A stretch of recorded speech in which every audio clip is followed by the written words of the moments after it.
estava olhando minha diaconisa ali, de olho fechado, na intimidade com Deus, meu diácono, e parei olhando para eles ali. A minha vontade foi ali, velho, e às vezes chorar, sabe, dizer assim, porque eles estão comigo desde o início, mas não é deles que eu quero falar, não. Eu ia abraçar e dizer assim, cara, por quê? Certas coisas a gente não entende, né? Por quê? Cadê as almas? Cadê as pessoas? E aí, eu ali ainda, e o Espírito falava comigo, cara, a igreja está cheia, ou vocês que estão aqui estão cheios de Deus? Aleluia. Porque se vocês estiverem cheios de Deus, está tudo certo. Meu Deus. Está tudo certo. Com Jesus tinham 12 ali, cheios de Deus, até o Judas.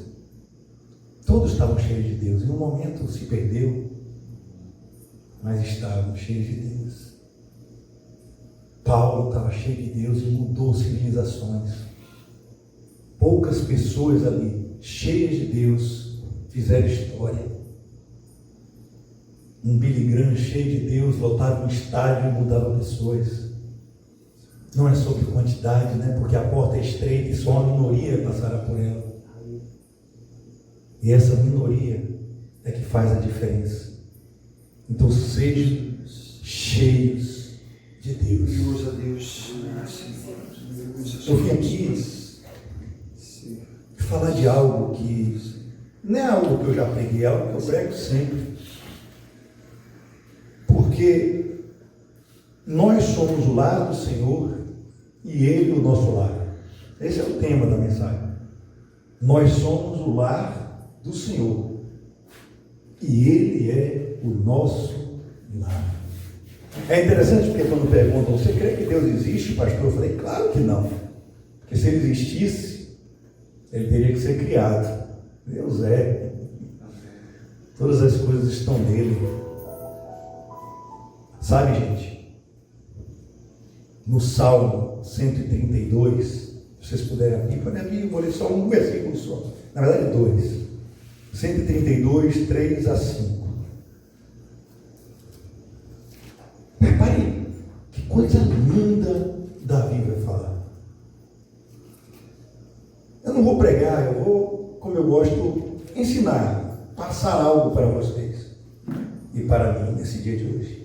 Salmo 132, eu vou ler só o versículo 3 a 5. 3, 4 e 5. Eu acho. Não entrarei na tenda em que moro, nem subirei ao leito em que repouso. Não darei sono aos meus olhos, nem repouso às minhas pálpebras, até que eu encontre lugar para o Senhor, morada para o poderoso de Jacó. Louvado seja teu nome, Pai, pela tua palavra, pela tua rica palavra. Que a gente hoje esteja com esse coração de preparar uma morada para o Senhor, com esse coração de ser morada para o Senhor. Vem, Pai, com teu Espírito e passeia aqui dentro, toma as almas, Senhor, cada uma em tuas mãos. Fica à vontade, Espírito Santo, para falar com cada um de acordo com o teu dom, com a tua vontade. É o que pedimos em nome de Jesus. Amém. Glória a Deus. Nosso amigo Júnior já veio ali vestido para o exército, já para lutar contra os gigantes. Eu amo a bermuda e calça desse tipo aí. A minha já estragou. Mas aí você já decorou, né, meu amor, para comprar uma para mim. Sabe o que é interessante? É que Davi escreveu isso aqui muito cedo. A gente olha o rei Davi. Mas Davi escreveu essas palavras quando ele não era ninguém perante os homens, né?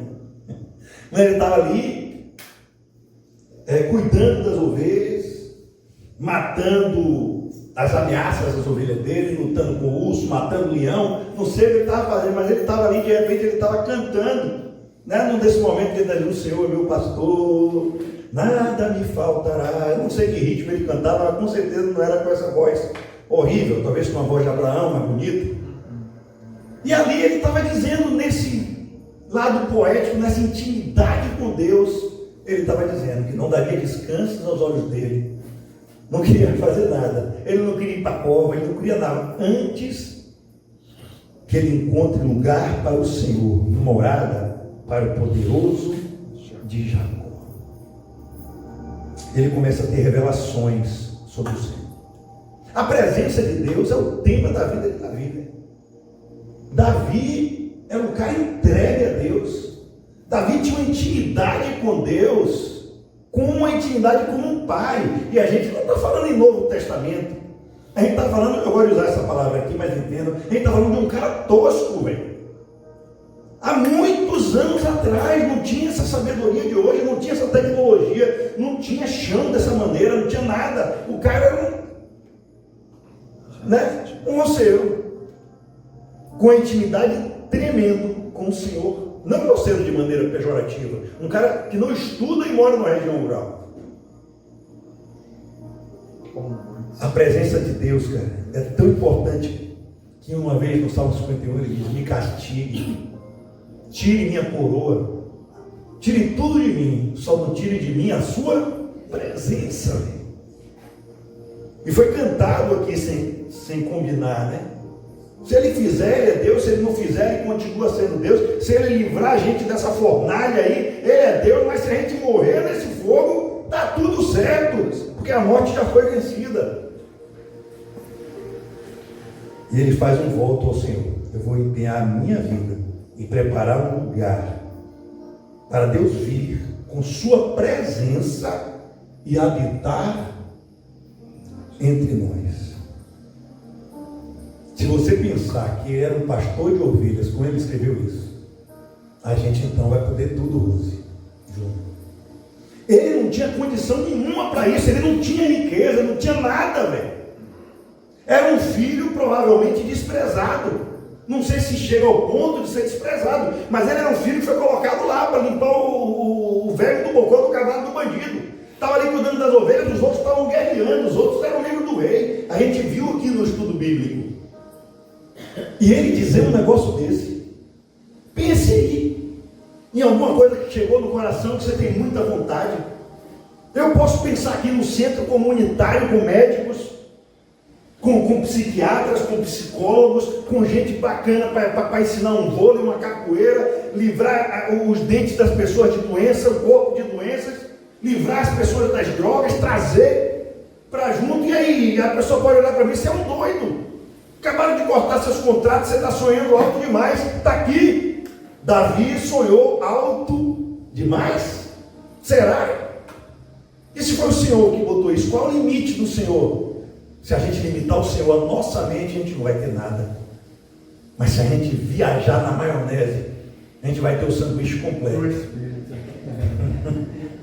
Oh Deus! Naquele momento, gente, como pastor de ovelhas, ele não tinha nenhuma condição. Era um adolescente cuidando das ovelhas do pai.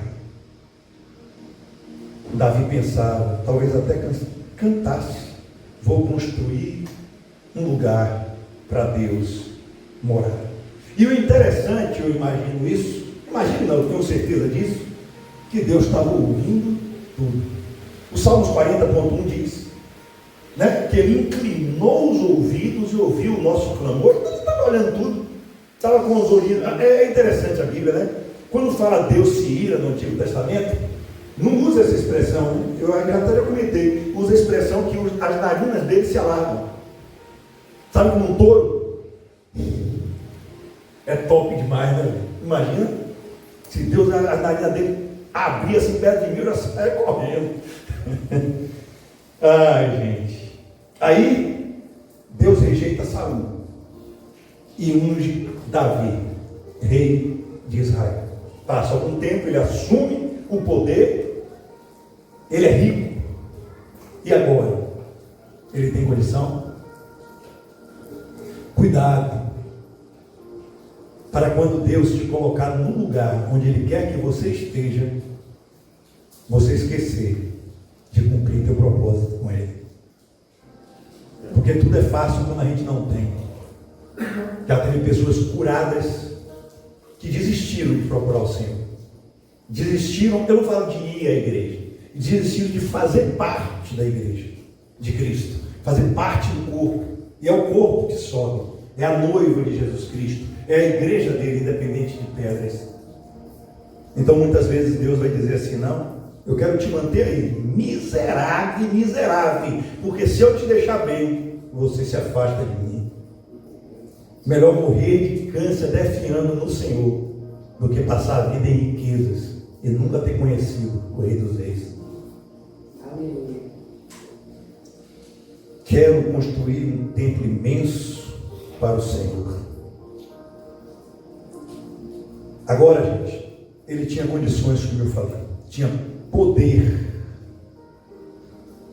porque Deus continua ouvindo tudo. Eu vou repetir algo, vai parecer redundante, mas não limite Deus. Eu estou falando aqui do evangelho da prosperidade de Deus, não do evangelho da prosperidade maldito. Bota aqui um dinheiro e agora você manda Deus. Faça 3 pulinhos toda semana e você pede isso a Deus. Suba no monte, ore de joelho que você pode negociar com Deus. Não estou falando disso aqui não, gente. Mas eu estou falando que Deus, Ele está ouvindo tudo. Não limite Deus a seu conhecimento. Eu já vi pessoas orando: Senhor, eu preciso disso aqui, olha bem. Eu preciso ir para o sertão, eu preciso do sertão ir para a Colômbia, eu preciso ir para tal lugar. E eu tive na minha visão um helicóptero. O cara vai e faz assim: ai, mas não precisa ser um helicóptero grande, não, pode ser um ônibus. Cara, para Deus um pirulito e um helicóptero é a mesma dificuldade. A gente limita Deus. Eu estou falando algo material para a gente saber, mas quando a gente quer atingir. Eu nunca imaginava que minha voz estava alcançando tantos países, tantos, e eu estou aqui, numa igreja que aos olhos humanos pode parecer pequena, mas aquela jaqueira, né, moça? Foi a maior igreja de um congresso imenso. Foi um pastor que tinha a família dele embaixo de uma jaqueira, porque o coração era o coração de Davi. Aí, gente, o interessante é que Davi, ele está aqui no tempo dele, ele monta seu governo, ele está cheio da grana, agora ele vai reinar. Aí ele fala assim: aqui eu não reino não. A primeira coisa que eu vou fazer é buscar a Arca da Aliança, que representa a presença de Deus, porque sem a presença de Deus, eu não quero reinar. É top, né? Moisés disse o quê? Você até me mandou isso. Sem a presença de Deus, eu não quero a bênção. Eu não quero ir para lá, Senhor. Não, mas eu vou te abençoar. Eu não quero sua Shekinah. Eu quero a sua cavóia. Eu quero sua presença. Se o Senhor não for comigo, nada feito. Quantos podem dizer isso, né, gente? E aí a arca estava em Baala de Judá, na casa de Abimeleque. Vocês conhecem a história? Porque ele ia buscar a arca. A arca já tinha desde a época de Moisés. E ali Davi pega a arca, todo mundo feliz, pega a arca de qualquer maneira, né? Aqui eu não vou entrar na minha loucura que a arca era algo altamente tecnológico, cheio de radiação, cheio da maior tecnologia. O cara pega na arca, morreu fulminado. Tem gente que diz que a arca era um portal, né, para outra dimensão. Você vê, tem algumas coisas que falam isso. Tudo é possível. Mas o que importa é que a arca era algo que representava a presença do Senhor. O resto é vaidade, o resto é a nossa loucura massa, para saber as paradas do Antigo Testamento também, que é legal. Mas, gente, aí Davi devia pensar assim: cara, eu estou fazendo algo legal. Quero trazer a arca, quero trazer a aliança. Ele fulmina o cara. Diz que a primeira vez que Davi teve medo de Deus. Davi era um cara cheio de temor ao Senhor, mas medo não. Temor é ter respeito. Medo é ruim. Deus não quer que ninguém tenha medo dele. Diz que só precisa ter medo de Deus aqueles que nunca receberam. E a galera tem medo do demônio. Pai, não vale nada o demônio. 2 tapas na cara do demônio no nome de Jesus, já era, velho. Já era. Mas aí, gente, a arca, então, ele fala assim: ó, vou jogar a casa na casa de um sírio, de uma pessoa que não seja hebreia, então vou colocar na casa de Obed-Edom. tudo indica que Obed-edom não era hebreu, era um geteu. Aqui em 2 Samuel 6, 10, vai dizer assim: não quis Davi retirar para junto de si a arca do Senhor, para a cidade de Davi, mas a fez levar à casa de Obed-edom, o heteu. Aí eu vou botar aqui, não vou fulminar mais nenhum dos meus. E o interessante, Deus aceitou a adoração de um cara de fora da igreja. A gente fica pensando que o clubinho está formado e que a gente é que é santo. Deus prosperou o cara, velho. 3 meses prosperando. Aí Davi diz: não, aí não. Vou lá pegar a arca de novo. Aí é interessante, porque ele entende que a presença de Deus não pode ser levada na nossa vida de qualquer maneira. A arca não pode ser levada de qualquer maneira. Você tem a presença de Deus. E ele faz da maneira certa, com os sacerdotes, com os levitas, da maneira correta, gente. Aí, o temor era tanto que os caras davam 6 passos. E não deu para dar 6 passos, mas faça de conta que eu dei 6 passos. Não ia derrubar tudo. E sacrificavam. Davam mais 6, imagina a demora. Mais 6 passos com a arca dentro. E sacrificavam.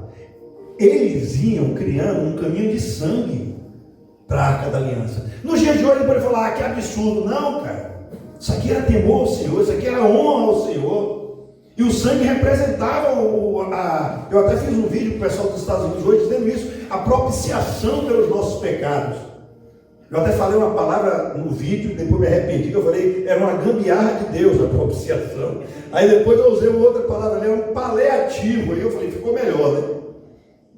Ela já olha para mim, porque ela já me corrige assim: não, pastor, eu entendo o que você quer dizer, mas usa a palavra paliativo. Mas o que veio na hora foi gambiarra, porque botava o sangue, pagava os pecados, o sangue pagava o pecado, até vir Jesus e fazer a expiação completa com o nosso sangue, com os nossos pecados. Aí Davi chega com a arca ao governo de Israel. Olha a coisa linda. E aí agora eu começo a pregar. Por quê, gente? Existia um tabernáculo pronto quando Davi estava ali. Era o tabernáculo de Moisés. O tabernáculo estava pronto, tinha uma área externa, né, chamada do ato. Ali todos podiam estar. Perceba que tinha uma área mais interna, que era um lugar santo, que ali pouquíssimos podiam entrar para sacrificar.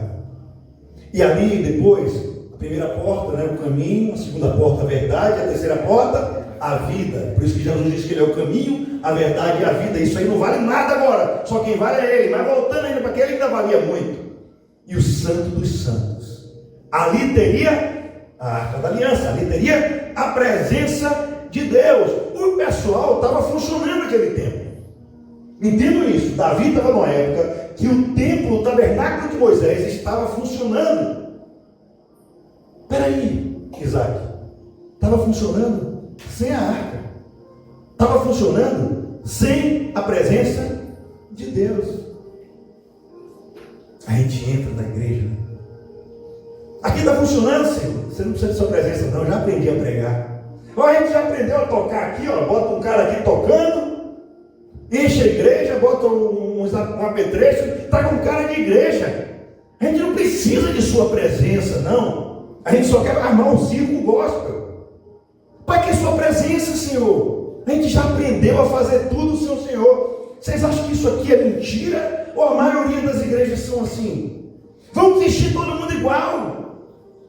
É o culto dos homens, é o culto das mulheres, é o congresso de tabernáculos, é o congresso de restauração, é isso aqui. A gente já sabe fazer os congressos. A gente bota um preço, paga isso aqui. Não importa se o Senhor vai estar lá. A gente quer fazer dessa maneira. O tabernáculo de Moisés estava assim. Não precisava da arca. E aí Davi entende isso. Ele fala: não, sem a presença de Deus eu não governo. Aí ele chega e todos já sabem onde ele vai colocar a arca, porque tem um lugar próprio para a arca, no Santo dos Santos. Aí Davi diante fala assim: não boto aí não. A arca vai ficar agora do lado de fora. A arca vai ficar no centro aqui, ó, para que todos, entendam uma coisa, você não ia no tabernáculo ali para estar na presença de Deus. Você ia para estar, vamos supor que Abraão seja o sumo sacerdote. Então você ia para estar na presença de Abraão, que está na presença de Deus. Você ia num culto, para que você vem ao culto? Para ouvir um pastor, para estar na presença de Deus. Você tem livre acesso ao Santo dos Santos. Você não precisa de mim para nada, velho. É forte demais isso. E Davi compreendeu isso lá, velho. Não, está errado isso aqui. Isso aqui destrói a religião. Por quê? Porque a galera falou assim: pera aí, velho, esse cara é doido, vai querer fulminar a gente. Se o cara lá foi eletrocutado, velho, e virou um carvãozinho, agora o cara quer botar esse poder aqui, essa presença no meio de todo mundo. Pode apostar, Isaac. Sempre que se levantar alguém para trazer a graça, para ensinar o Evangelho, para ensinar o amor de Jesus Cristo, alguém que compreende o que a letra sozinha não diz, vai aparecer uma equipe inteira por trás, para querer colocar as lógicas do tempo, as lógicas da lei, as lógicas da doutrina. Peraí, Davi, não, tem que se vestir assim, o pastor tem que botar um terno, olha, o púlpito tem que ser assim, você tem que se comportar assim, agora é a hora disso. E Davi está falando: isso tudo não vale nada, o que importa é todos estarem na presença de Deus. Davi era top, né, velho? Rapaz, velho, era muito doido as ideias de Davi, porque ele de contra a Bíblia, vamos colocar assim. É por isso que Paulo diz: a letra mata.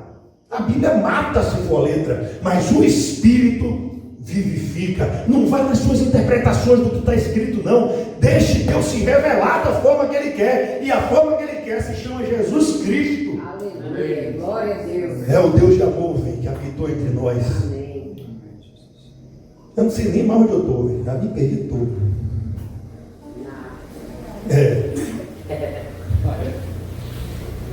Sabe, gente? Aí Davi,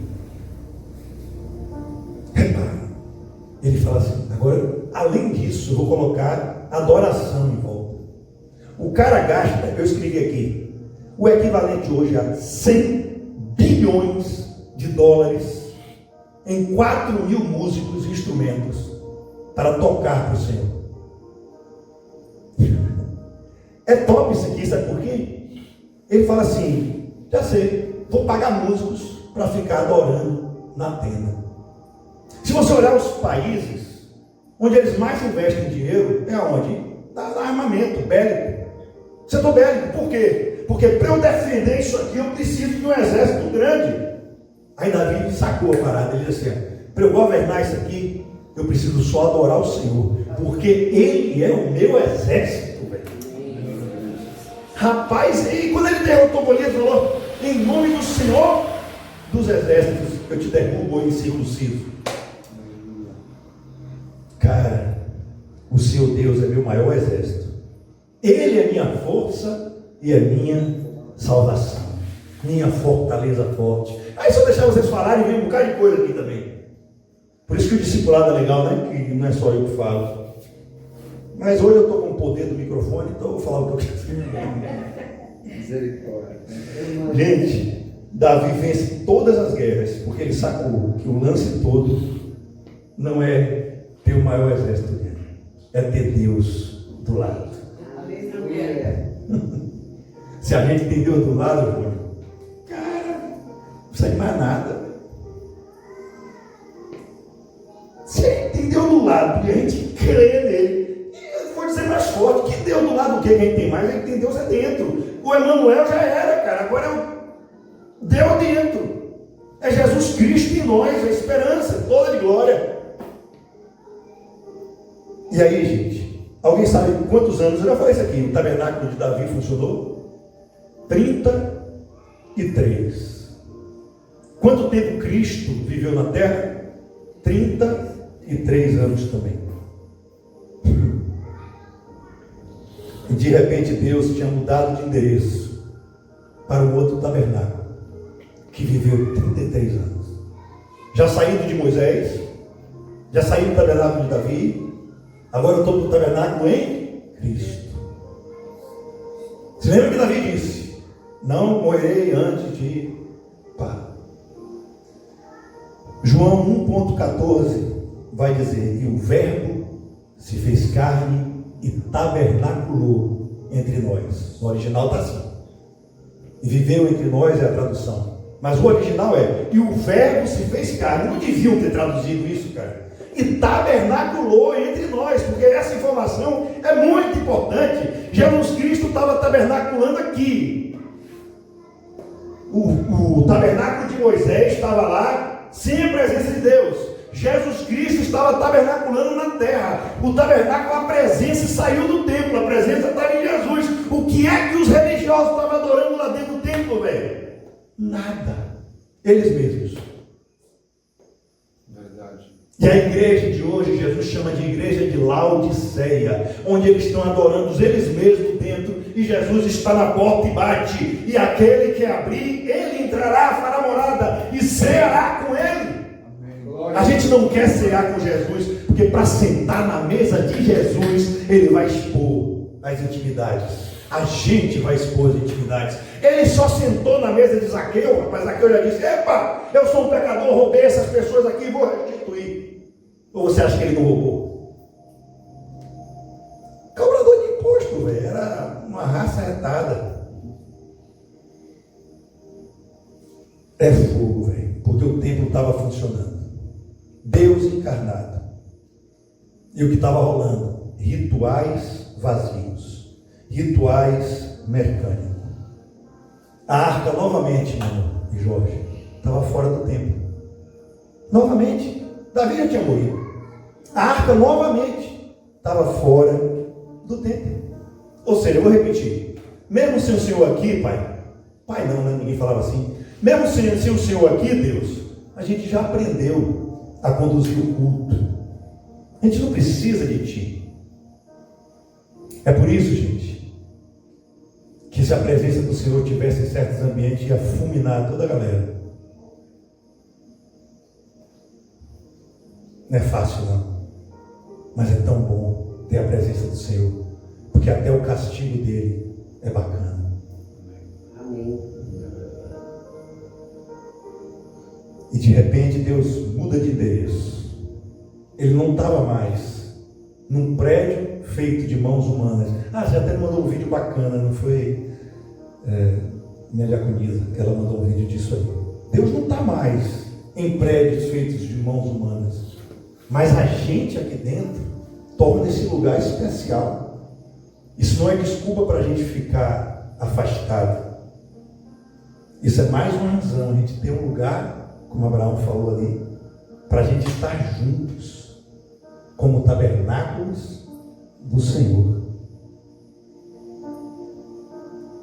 Havia um tabernáculo ambulante chamado Jesus Cristo. E o que dói é que as pessoas até hoje escolhem a religião, escolhem os rituais, ao invés de escolher Jesus Cristo. Acostumou com esse clube. Botar ali tudo vermelho e preto do Flamengo, do Vitória, ou do Corinthians, ou do Fluminense, verde, vermelho e branco. Botar todo mundo com as camisas iguais, porque só falta isso. As pessoas, mesmo quando elas percebem que aquilo ali não tem, elas não querem sair, não querem perder a oportunidade, não querem perder o diaconato, não querem perder isso, não querem perder o status, a pose. Chega assim, e aí vem, você é evangélico? Eu falei, estou repreendido. Não sou crente, não sou evangélico, não, eu sou filho. O resto é a mídia que fica falando um bocado de coisa aí. Não sou não. Sou seguidor do Evangelho de nosso Senhor Jesus Cristo. O pior é quando você vai perguntar, e você é cristão? Eu já vi a resposta assim, não, eu sou assembleano. Você diz, não, eu sou batista. Pelo amor de Deus, esses caras estão cegos. Cegos. Ele fala para o pessoal de Laodiceia o quê? Vocês são luz. Vão comprar ouro fino. Porque são os desgraçados. Está xingando eles, pastor? Não, desgraçados, não tem a graça, não tem a presença. Quem não tem a presença de Jesus Cristo é o quê? Desgraçado. Nós não. Abraão, essa é legal. Ausente de graça, gostei. Agora, gente, os apóstolos vão pregar em cidades fora de Jerusalém, para os gentios. Gentios são aquelas pessoas que não são hebreios, nós, né? Nós somos os cristãos que antes eram chamados de gentios. E aí um grupo de judeus começa a dizer que eles precisam se circuncidar. Outros dizem assim: olha, você precisa receber Jesus, mas tem que guardar o sábado. Você tem que receber Jesus, olha, mas você tem que usar roupa assim. Você recebe Jesus, mas você tem que se comportar assim, senão não entra no céu. Você recebe Jesus, mas pare de fazer isso. Mas pare de fazer. Não, gente, Jesus Cristo é suficiente. Aleluia. Aí vai surgir o primeiro concílio para decidir isso, né? Paulo e Barnabé contam que Deus estava manifestando sua presença e batizando com o Espírito Santo, mesmo antes do cara se meter na água. E Pedro comprovou isso com aqueles guardas. Aí Tiago vai dar a decisão assim, em Atos 15, vai dizer: Tiago tomou a palavra e disse, está no verso 13: irmãos, ouçam o que eu tenho a dizer. Simão acaba de relatar como primeiramente Deus visitou os gentios, a fim de constituir entre eles um povo para seu nome. Com isso concordam as palavras dos profetas, como está escrito. Agora é interessante, porque eles podiam citar qualquer profecia messiânica de Isaías, que falaria que o Messias vinha, mas ele não fala nada disso. Ele usa uma, gente, que está em Amós 9, que diz assim: depois disso voltarei. Preste atenção nisso, porque tudo aqui vai gerar em torno disso e a gente vai finalizar. Depois disso voltarei e reedificarei o tabernáculo caído de Davi. Qual tabernáculo que a gente tem que se preocupar hoje? Olha o que Deus está dizendo. Depois disso voltarei e reedificarei o tabernáculo caído de Davi. Reedificarei as suas ruínas e a restaurarei. Ele não está falando de nada físico. Para que o restante da humanidade busque o Senhor, juntamente com todos os gentios sobre os quais tem sido invocado o meu nome, diz o Senhor, que faz essas coisas conhecidas desde os tempos antigos. Faz essas coisas conhecidas desde os tempos antigos. Ele faz conhecida, mas a arrogância e a soberba não deixa ninguém entender. Aí ele vai encerrar dizendo: Deus está reedificando o tabernáculo de Davi. A igreja do Senhor é a restauração do tabernáculo de Davi, não de Moisés, nem do templo de Salomão. Não é a presença do Senhor no meio de um grupo de sacerdotes. Não é um pastor no centro mostrando que sabe teologia. É Cristo em nós, a esperança de glória. Glória a Deus. Vocês não precisam de mim.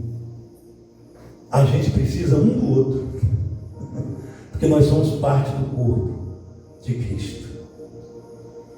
É forte, gente, porque se a gente olhar, com que a igreja de hoje se parece mais? Com o tabernáculo de Moisés, onde as pessoas vão entrar e o pastor manda a chuva, que tem contato com Deus, faz um abuso espiritual para a pessoa não sair da igreja, como se a igreja fosse dele, como se o ministério fosse dele. Pelo amor de Deus, né? Eu sou mais um coitado aqui, imerecedor da graça de Jesus. Por isso que eu não gosto daquele louvor. Quando você muda, eu gosto também. Como é? Restitui, traz de volta o que é meu. Aí Deus vai responder: eu vou trazer de volta o que é seu, o inferno, o lago de fogo, que aí você merece, velho. Mas pela graça de Jesus, não. Aí, velho, ele morreu por todos nós. Aí Isaías 22, que é 2, vai dizer assim: porei sobre o seu ombro, falando do Messias, a chave da casa de Davi. Ele abrirá e ninguém fechará, fechará e ninguém abrirá. Interessante que Adão foi o primeiro homem na terra, não tem nada sobre Adão. Davi matou, assassinou, traiu. E criança teve relações com mulheres dos outros.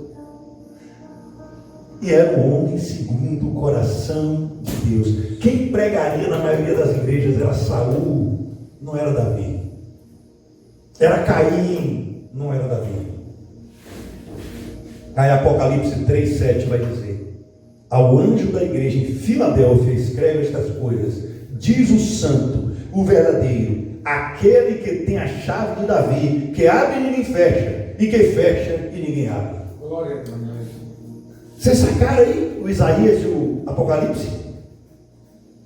A chave de Davi, uma porta aqui, uma chave abre a porta, uma chave fecha a porta.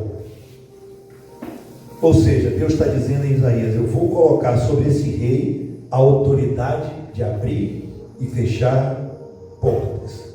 Então Jesus teve nas mãos a chave de Davi. E isso é usado, gente, pela forma que ele governou, pela adoração que ele tinha no coração. Repare que interessante, porque Davi era bom aos olhos do Senhor. É porque ele trabalhava muito na igreja. Ele carregava os sonhos, ele fazia muitas obras. Não, cara. Davi era grande aos olhos do Senhor, porque ele declarava que o Senhor governa sobre a vida dele e sobre o povo dele. O maior para Deus é aquele que pede a ajuda dele e confia. Não é quem trabalha demais. É top demais, cara.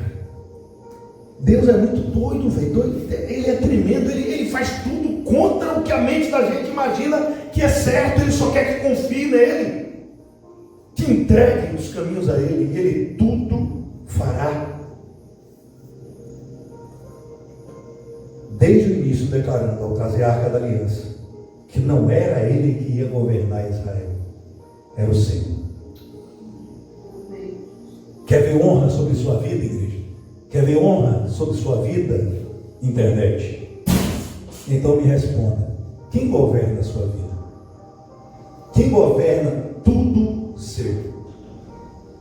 No dia que a gente deixar Deus governar a nossa vida, Ele vai nos honrar mais e mais, não por merecimento, mas porque a gente confia nele. Glória a Deus. Quem governa em sua casa? Entregou sua mulher para Deus? Entregou seu marido para Deus? Entregou o futuro namorado para Deus? Entregou suas finanças para Deus? Entregou a vida do seu pastor, dos seus amigos para Deus? Descanse, velho. Descanse. Traga a Arca da Aliança para a sua vida e diga: aqui quem governa é o Senhor. Eu falei do jogo do Mario Bros, né? Você não deve ter conhecido o Mario Bros, né? Meu irmão zerava Mario Bros, eu nunca consegui. Para eu conseguir zerar o jogo, eu passei o controle para meu irmão. Quer zerar o jogo dessa vida? Entregue o controle para aquele que já zerou, Jesus Cristo. O que Davi estava dizendo ao trazer a arca, meu amor, para o tabernáculo, foi o mesmo que Jesus fez no Getsemane. Eu quero isso, porém não seja feita a minha vontade, mas a tua. O Senhor governa sobre minha vida. E aí eu posso viajar, posso descansar, sabendo que já está tudo escrito. Deus não respeita o nosso tempo, porque Deus é atemporal, Ele está fora do tempo, Ele que criou o tempo. Ele já viu tudo. Ele já viu depois da curva. Davi colocou muita gente cantando e tocando diante da presença de Deus. O Isaac era uma adoração sem medida. Igual o rei Jeosafá, quando ele recebeu o comunicado do Senhor, ele falou assim: nessa batalha não tereis que pelejar, não tereis que lutar. Eis que eu derrotarei todos os seus inimigos. Cara, se fosse a gente, mas eu tenho que fazer minha parte.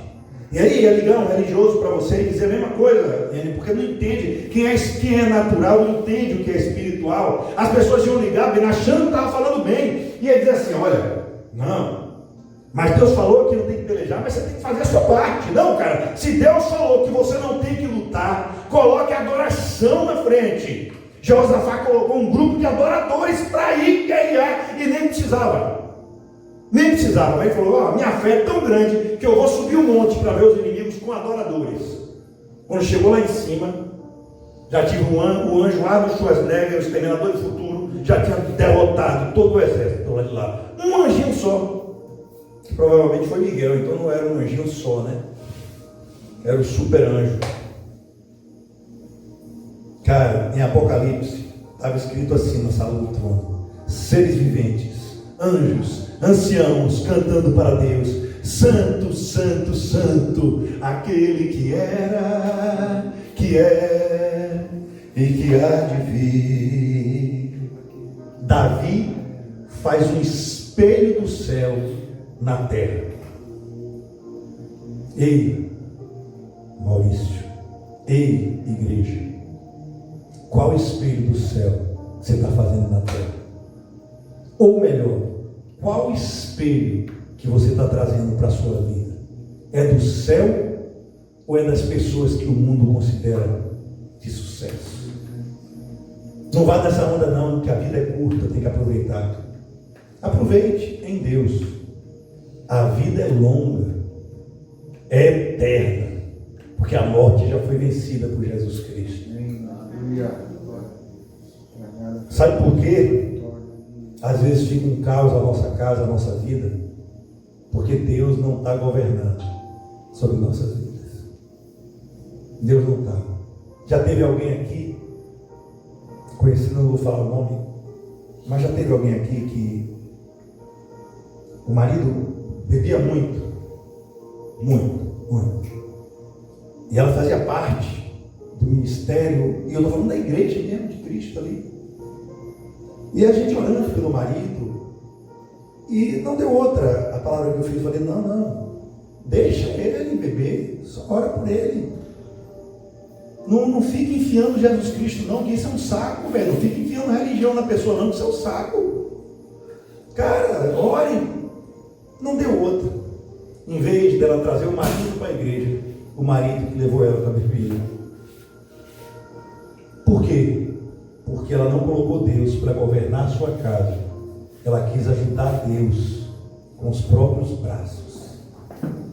Se Deus disse para você: descanse, descanse. Se Deus disse: vá e faça algo, vá e faça algo.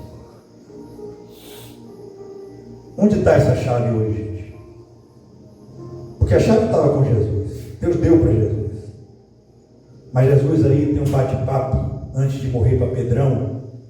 E ele fala assim: e eu te digo, quem dizes que eu sou? Tu és profeta, Elias, outros dizem que tu és João. Também da doideira desses caras. João tinha acabado de morrer, como é que já era Jesus, né? É uns bichos doidos, cabeção. Jesus ainda foi legal, porque um de nós daria um tapão, não, cabeção? Pá!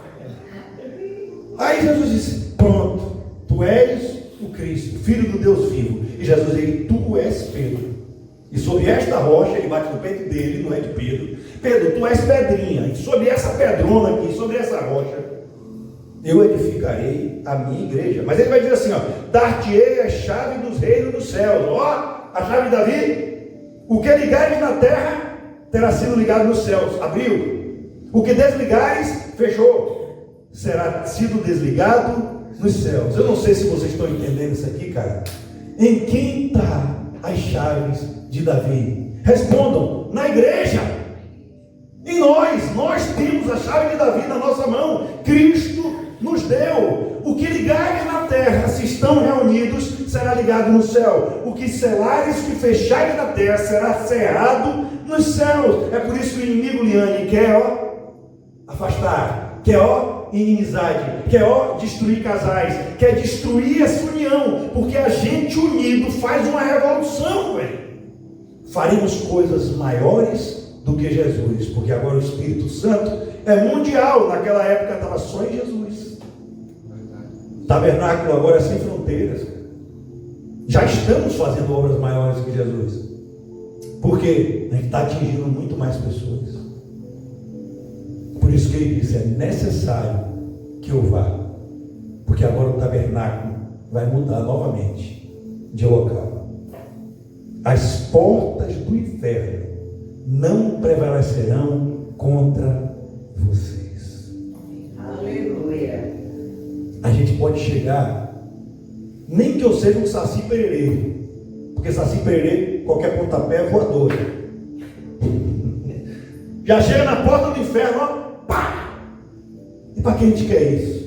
Para resgatar as almas que estão lá perdidas. Não encare como lugar físico. Pessoas perdidas. A gente tem a chave do inferno.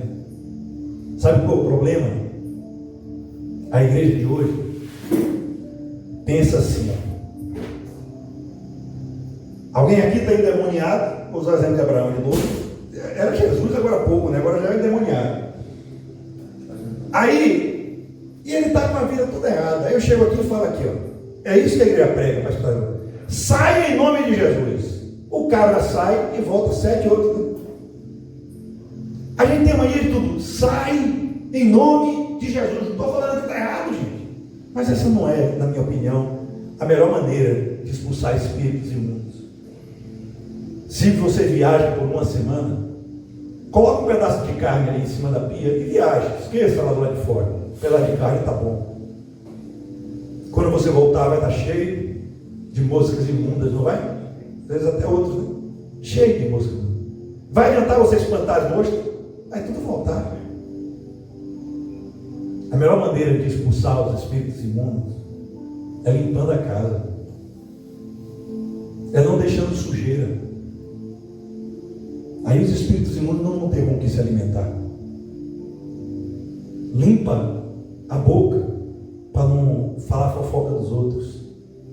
Limpa os ouvidos para não ouvir o que não presta. Limpa o coração para perdoar, para amar. Porque não vai ter espírito imundo que se alimente de você. Porque sua casa está limpa. E você quer preparar uma casa para o Senhor. Glória a Deus, aleluia.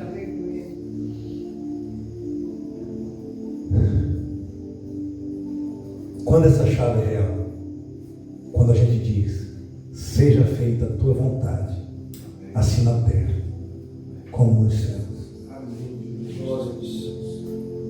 Porque Deus chama Davi, gente, o homem segundo o seu coração. Porque ele tinha um palácio, e aqui vai descrever, eu não vou ler mais para não ficar muito. Segundo Samuel 7, 1-7, vai dizer que ele morava num palácio, e certo dia ele olha, vou falar com minhas palavras, ele olha para a cama dele e diz, o que é isso? Aí olha para o ar-condicionado que Davi naquela época não vai ter, mas o ar-condicionado lá daquela maneira dele diz, não quero isso. Eu estou com minha piscina, estou com o carro, estou com tudo isso aqui, velho. E o Senhor está numa tenda. É interessante porque Deus, cara, um homem consumido por um desejo tão grande que é preparar a morada do Senhor a ponto de um palácio inteiro perder a graça, a ponto de todos os carros, todo o dinheiro, os $50 mil que você ganha por mês, sem o Senhor, não serve para nada. Com o Senhor eu quero os $50 mil, mas sem o Senhor eu não quero não. Aí ele com um papinho aí vai dizer ao servo Davi que assim diz o Senhor: você construirá uma casa para morar. E a gente, se a gente olhar sem o Espírito, a gente vai pensar que ele está repreendendo Davi, mas não é isso, cara. O que ele está dizendo é: Davi, o Senhor quer construir uma casa para mim.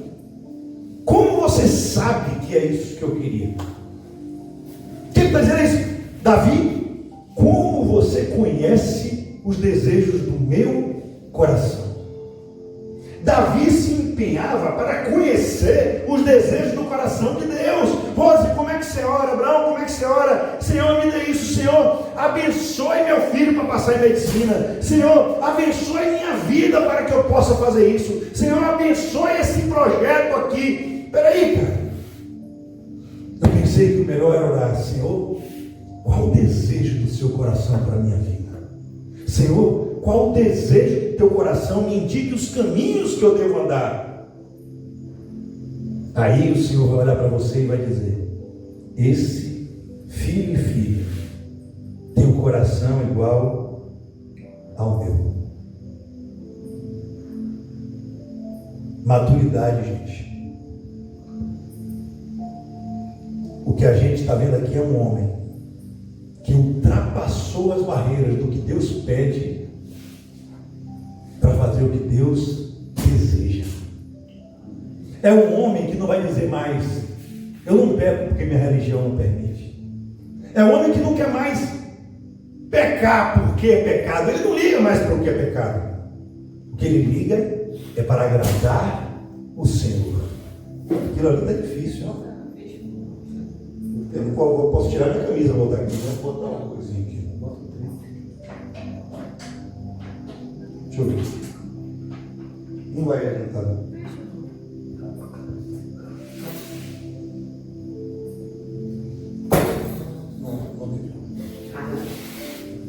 Bom, eu já estou terminando. Se bater, é a porta que abre e fecha, é a chave de Davi. Bota a chave de Davi ali, Abraão. Eu falei isso uma vez, eu dei esse exemplo. Acho que ela vai lembrar, mas é como minha esposa reclamar de mim e falar assim: poxa, irmão, você não me elogia mais, você nem reparou na minha roupa.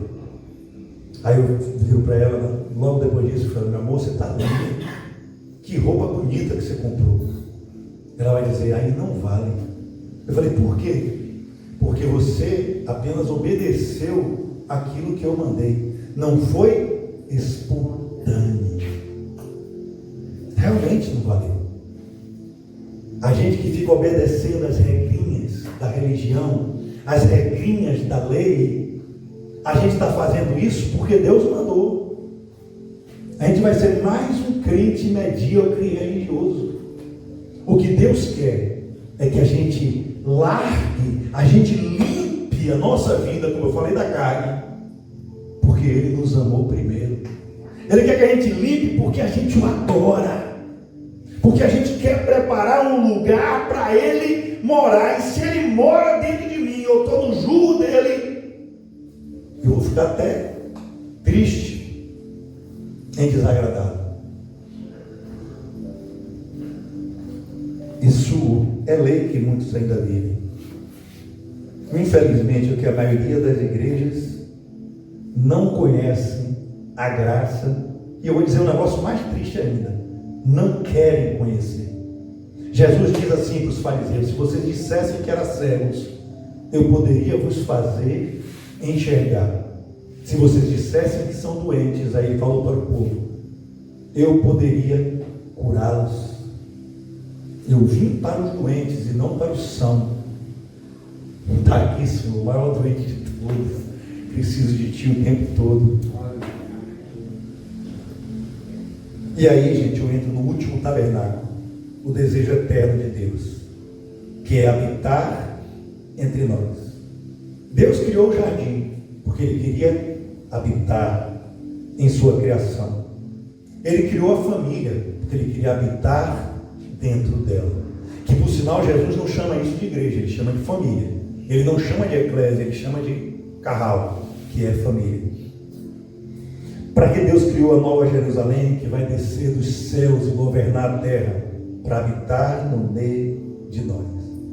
E o homem disse lá atrás: eu não darei descanso a meus olhos, enquanto não encontrar uma habitação para o Senhor. Mas para a gente, isso não serve mais. Para a gente tem que ser: eu não darei descanso a meus olhos, enquanto eu não me tornar habitação para o Senhor. Glória. Deus não quer habitar em tijolos. Deus quer habitar dentro de você.